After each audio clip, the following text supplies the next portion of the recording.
Bonjour, je suis le pasteur Marie-Louise Nangoa depuis Douala au Cameroun. Bienvenue sur Maîtriser le droit spirituel. Nous passons aujourd'hui à la deuxième leçon de ce cours intitulée La cause fondamentale du non-accomplissement des promesses de Dieu. Je vous ai déjà dit que le but de ce cours est d'aider les chrétiens à mieux jouir des promesses de Dieu dans leur vie. Lorsque pour solutionner un problème, on procède à un inventaire des causes probables ayant pu provoquer ce dernier et qu'on y remédie, si l'on se rend compte que le problème persiste, cela veut tout simplement dire que l'on n'a pas identifié toutes les causes. Cela veut dire qu'on en a oublié une ou plusieurs. Il faut dans ce cas revenir sur l'étape d'identification des causes. Dans le chapitre 1 de ce cours, j'ai évoqué les causes désignées par l'Église comme responsables du non-accomplissement des promesses de Dieu, à savoir le manque de sanctification, le manque de foi, le manque de pardon, le manque de puissance, le manque de prophétie, la volonté de Dieu, la traversée du désert. J'aimerais qu'ensemble, nous procédions à l'analyse du fonctionnement de l'accomplissement d'une promesse afin de détecter si quelque chose n'a point été oublié. Cette analyse part du principe que Dieu étant parfait, il a forcément décrit dans sa parole les modalités d'accomplissement des promesses, les méthodes à appliquer pour jouir de ces promesses. L'idée donc est de trouver dans la Bible des exemples de promesses que Dieu a faites à son peuple et dont la Bible décrit l'exécution, dont la Bible donne des détails sur leur accomplissement. Dieu étant le même hier, aujourd'hui et éternellement, si nous comprenons comment Dieu a opéré pour exécuter ses promesses, alors nous comprendrons ce que nous devons faire en tant que chrétiens, en tant qu'Église, pour que ces promesses s'accomplissent dans nos vies. Comparons ensemble 3 promesses de Dieu contenues dans la Bible. Observons quelles sont les solutions que Dieu a utilisées pour les faire exécuter. Intéressons-nous à la première promesse que Dieu fit à Abraham lorsque ce dernier s'appelait encore Abraham. Abraham est le père des croyants. C'est lui qui le premier fit confiance à Dieu.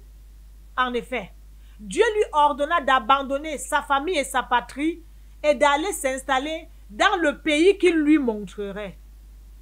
Sans connaître le pays en question, Abraham s'exécuta et, arrivé dans le pays de Canaan, Dieu promit de le lui accorder selon qu'il est écrit dans Genèse 12 au verset 7. L'Éternel apparut à Abraham et dit: je donnerai ce pays à ta postérité.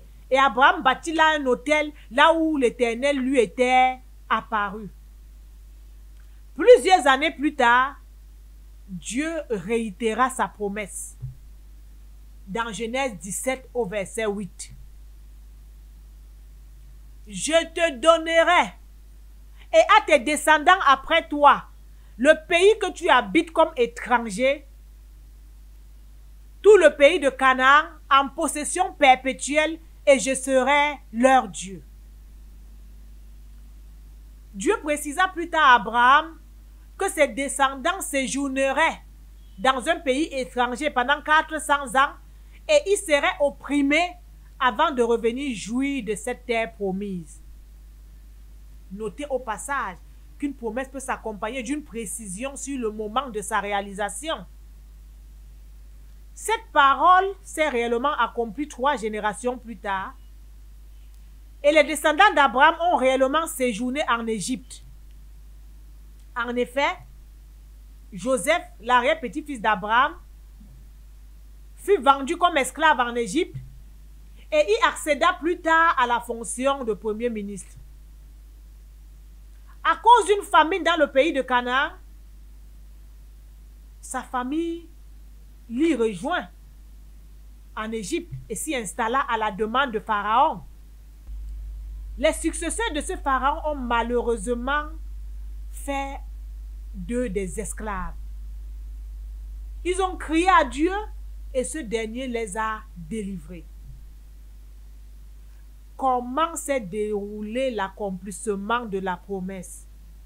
comment est-ce que Dieu les a délivrés d'Égypte.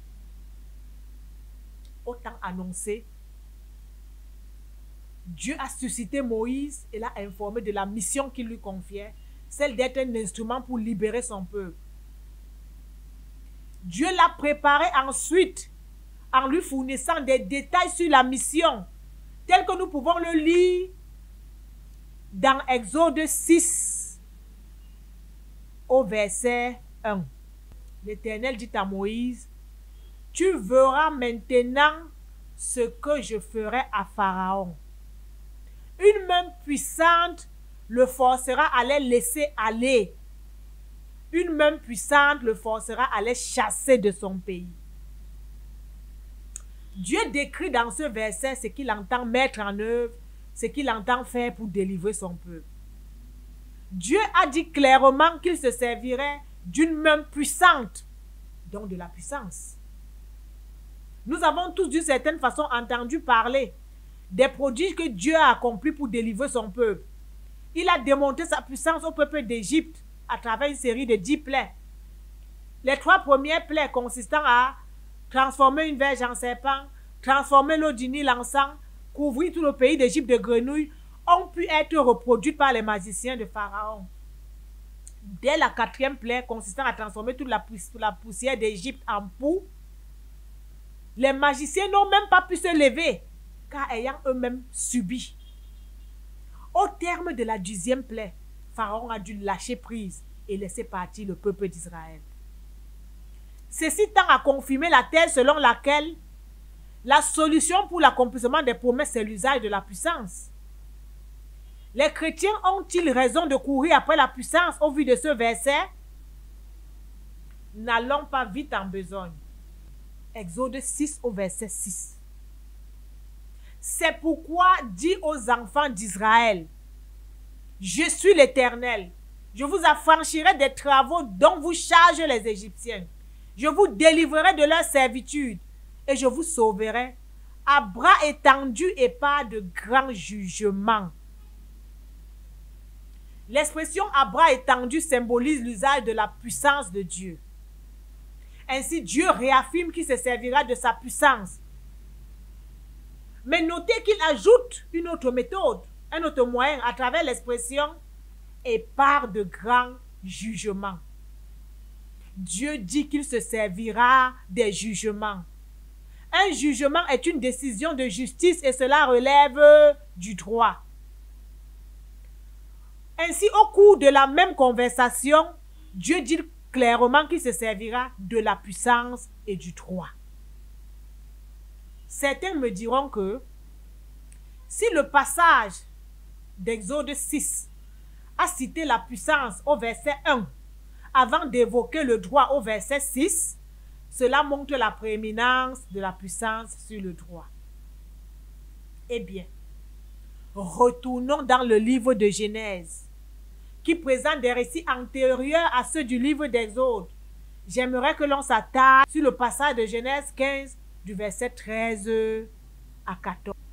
Et l'Éternel dit à Abraham, « Sache que tes descendants seront étrangers dans un pays qui ne sera point à eux. Ils y seront asservis, et on les opprimera pendant 400 ans. Mais je jugerai la nation à laquelle ils seront asservis, et ils sortiront ensuite avec de grandes richesses. » Avant même que le peuple d'Israël se retrouve en Égypte, Dieu avait déjà annoncé d'avance qu'il jugerait la nation qui les opprimerait, et ceci entraînerait leur libération. Juger veut dire prononcer un jugement, et je ne pense pas me tromper en disant que cela relève du droit. Dieu a annoncé sa solution fondée sur le droit avant d'annoncer l'usage de la puissance. En fait, Dieu a jugé la nation égyptienne et l'a condamnée à libérer son peuple. Il l'a même condamné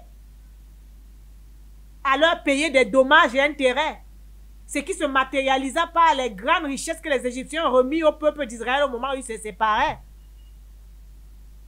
Juste avant le début de la mission de Moïse et Aaron, l'Éternel leur dit dans Exode 7 au verset 4, Pharaon ne vous écoutera pas. Je mettrai ma main sur l'Égypte. Je ferai sortir du pays d'Égypte mes armées, mon peuple, les enfants d'Israël, par de grands jugements.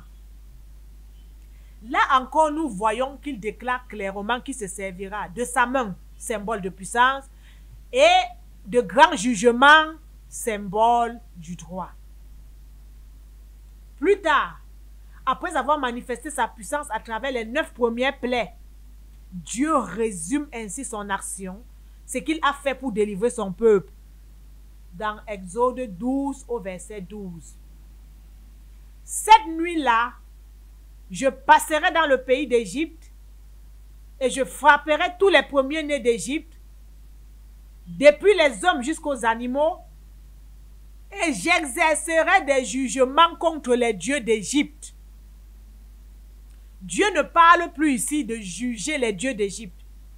Il annonce que, en frappant tous les premiers-nés d'Égypte, il sera en train d'exercer des jugements, d'exécuter des jugements. Il a exécuté une décision de justice. C'est une chose que de juger une personne, c'est une autre d'exécuter les dits jugements. L'exécution d'un jugement est généralement la dernière étape d'un procès et relève du droit. Dieu s'est servi de sa puissance, mais a aussi réglé un problème de droit. Intéressons-nous maintenant à une deuxième promesse dont la Bible décrit l'exécution. Une promesse pouvant en cacher une autre. Abraham se rendit compte que Dieu ne lui promettait pas le pays de Canaan à lui seul, mais aussi à sa postérité. Or, au moment où Dieu appelle Abraham, il a 75 ans et sa femme Sarah en a 65. Ils n'ont pas d'enfant. Ainsi, Dieu lui promet de manière implicite qu'il aura non pas seulement un enfant, mais une postérité. 10 ans après, ne voyant rien, sur conseil de sa femme Sarah, Abraham prend comme concubine la servante de cette dernière et obtient d'elle un fils 1 an plus tard. 13 ans après, Dieu revient sur sa promesse en apportant une précision. Nous lisons dans Genèse 17 au verset 19. Dieu dit, « Certainement Sarah, ta femme, t'enfantera un fils et tu l'appelleras du nom d'Isaac. » Nous voyons Dieu persister et signer. Quelque temps plus tard, dans Genèse 18, au verset 14. Y a-t-il rien d'étonnant de la part de l'Éternel? Au temps fixé, je reviendrai vers toi à cette même époque et Sarah aura un fils. Dieu précisa que la postérité passerait par Sarah et non par Agar. Cette promesse est accomplie à travers le passage de Genèse 21, versets 1 à 3 suivants.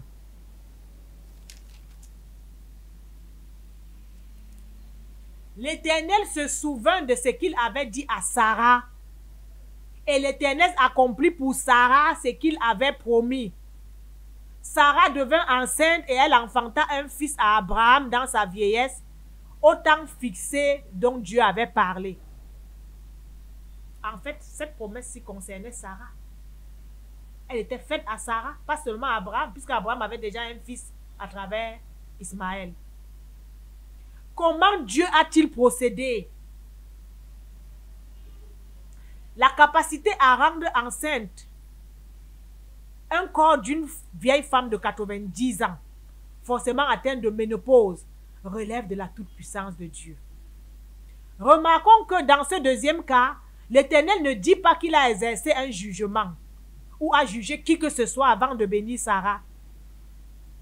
Dieu s'est servi uniquement de sa puissance. Passons au troisième cas de promesse que la Bible présente tout en décrivant son exécution. Dieu avait promis envoyer un Messie au peuple d'Israël. Nous lisons effectivement dans Ésaïe 7, au verset 14. C'est pourquoi le Seigneur lui-même vous donnera un signe. Voici, la jeune fille deviendra enceinte, elle enfantera un fils et elle lui donnera le nom d'Emmanuel. Des centaines d'années plus tard, lorsque l'ange de l'Éternel annonça à une vieille nommée Marie qu'elle deviendra la mère du Messie, il lui donna clairement le mode d'emploi. Nous lisons dans Luc 1, au verset 35.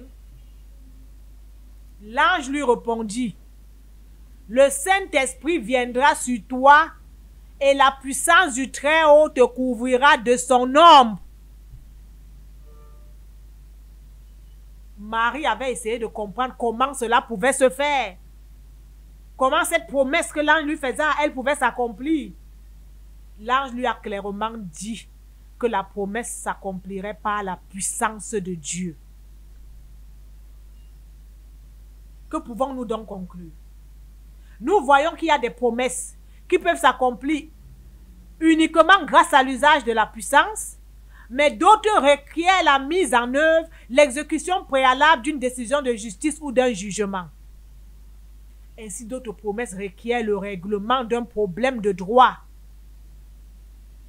Ceci me conduit à la révélation que j'ai reçue du Seigneur à force de le questionner. Le Seigneur m'a répondu lorsque j'ai cherché à comprendre pourquoi ces promesses ne s'accomplissaient pas. Il m'a dit ceci. La principale cause du non-accomplissement des promesses dans la vie des enfants de Dieu, la cause fondamentale des multiples échecs en délivrance, réside dans le fait que l'Église se focalise sur la puissance et laisse de côté le droit. J'aurais pu vous dire directement que Dieu m'a parlé et m'a dit que c'est l'ignorance du droit spirituel qui est la cause fondamentale du non-accomplissement de ses promesses dans la vie de ses enfants. J'aurais pu le faire. Mais nous sommes dans le cadre d'un cours. Et un cours normal est fait de démonstration. On ne vient pas dans un cours dire « Dieu m'a parlé », car il est difficile de prouver que Dieu nous a parlé. Tout le monde peut prétendre que Dieu lui a parlé. Oublions le fait que je prétende que Dieu m'a parlé. En tenons-nous à la parole écrite. N'avons-nous pas lu plusieurs versets attestant clairement que Dieu avait jugé les dieux d'Égypte et exécuté des jugements? Cela n'est-il pas écrit? Entendons-nous bien. La solution consistant à dire qu'un chrétien peut avoir besoin d'exercer un jugement ou de régler des problèmes de droit avant de pouvoir jouir des promesses de Dieu dans sa vie n'est pas de moi. Pour tous ceux qui se disent chrétiens et sont convaincus de l'infaillibilité de la Bible, cette solution est de Dieu lui-même. Ce n'est pas le fait que je prétende avoir reçu cela par révélation qui compte. C'est le fait que ce soit écrit qui compte. Nous sommes en droit de nous poser la question de savoir si l'Église exécute des jugements lorsqu'elle veut aider un de ses membres à jouir des promesses de Dieu. Les serviteurs de Dieu et les chrétiens aiment bien citer les 3 versets suivants. Ils les citent avec foi et s'étonnent de ne pas les voir s'accomplir. Le premier de ces versets, c'est 2 Corinthiens 5, verset 17. Celui qui est en Christ est une nouvelle créature. Les choses anciennes sont passées, toutes choses sont devenues nouvelles. Lisons le deuxième verset. Il s'agit de Romains 8, verset 1. Romains 8, verset 1 dit « Il n'y a donc maintenant aucune condamnation pour ceux qui sont en Jésus-Christ. » Lisons aussi le troisième verset préféré des chrétiens. Colossiens 2, verset 14 à 15. Ce passage dit « Il a effacé l'acte dont les ordonnances nous condamnaient et qui subsistait contre nous, et il l'a détruit en le clouant à la croix. Il a dépouillé les dominations et les autorités et les a livrées publiquement en spectacle en triomphant d'elles par la croix. D'après ces 3 versets, lorsque nous venons à Christ, nos maladies anciennes, nos déboires anciens, nos échecs anciens, nos mésaventures anciennes passent. Devraient passer. Toute condamnation est effacée.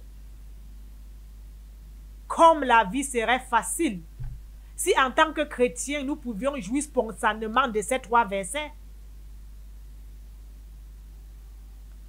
Colossiens 2, verset 14 nous parle d'un acte dont les ordonnances nous condamnaient. Prêtez bien attention à l'expression « l'acte dont les ordonnances nous condamnaient ». Un tel acte est une décision de justice et seule une autre décision de justice peut l'annuler. En fait, beaucoup de chrétiens ne savent pas que ces versets que nous venons de lire sont des jugements, des décisions de justice en faveur des chrétiens. Ainsi, l'Église dispose des jugements qu'elle n'exécute pas, mais se contente de les proclamer. La proclamation d'une décision de justice a valeur de notification. Il ne faut plus qu'une simple notification pour prétendre avoir fini avec la procédure d'exécution d'une décision de justice. Proclamer un jugement ne suffit pas à le faire exécuter.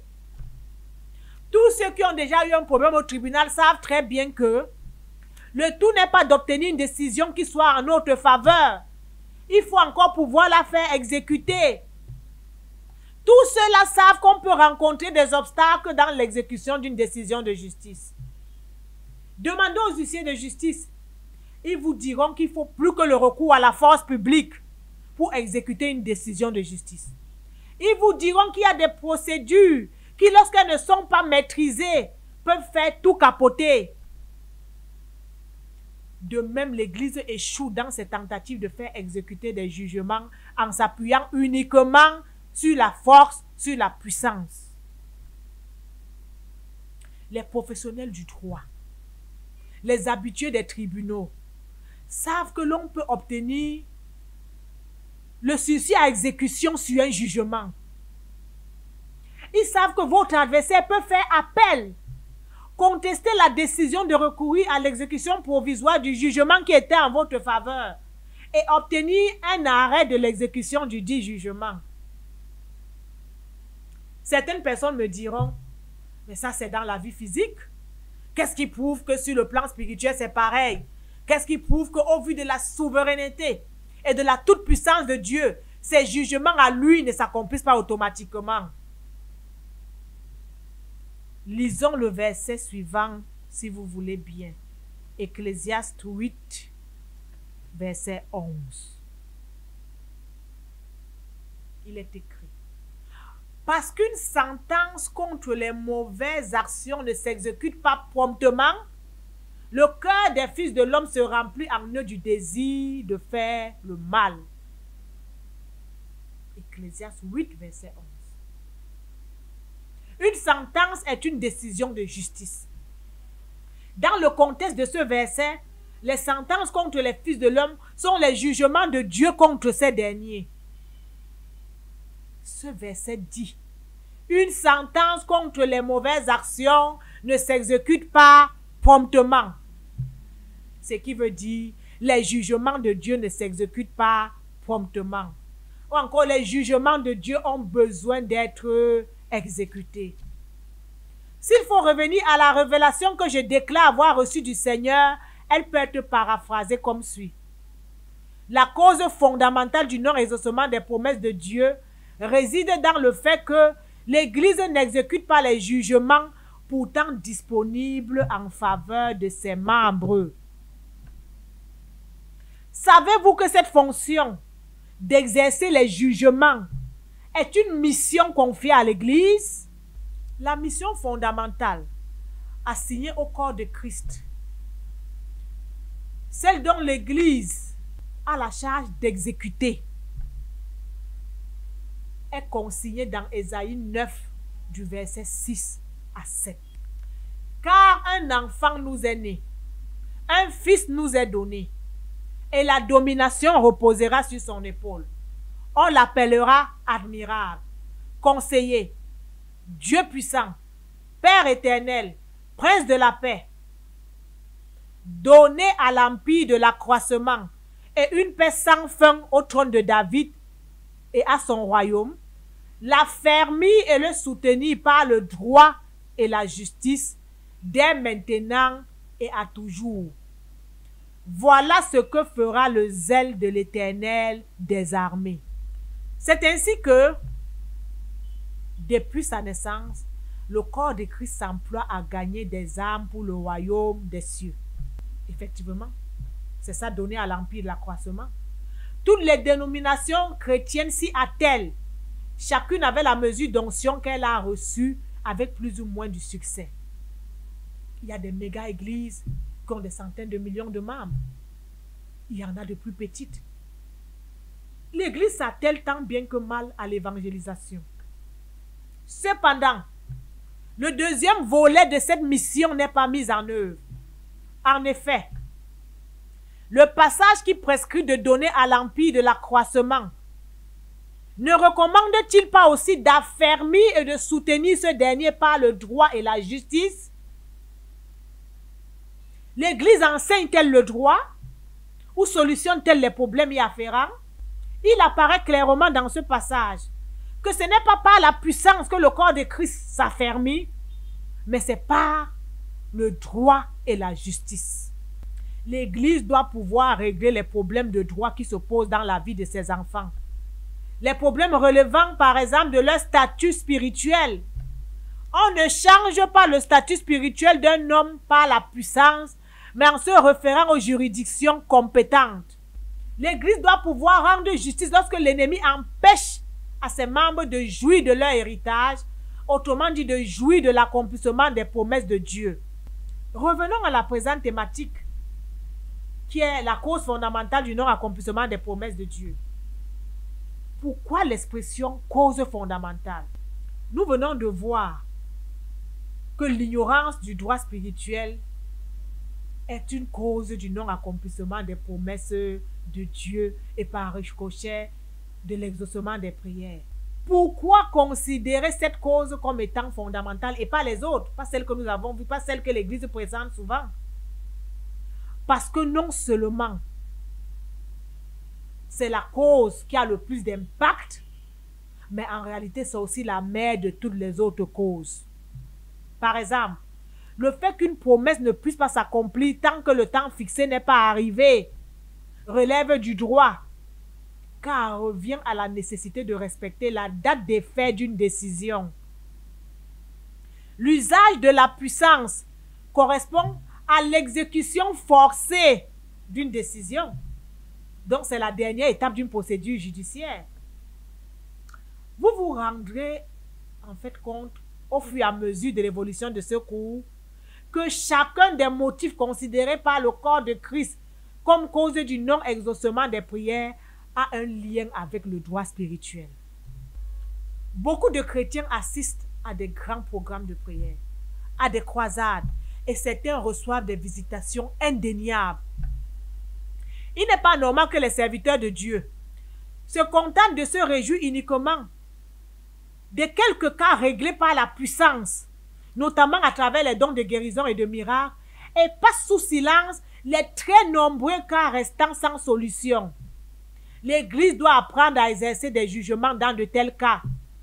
L'Église doit apprendre le droit spirituel. Que le Seigneur vous bénisse.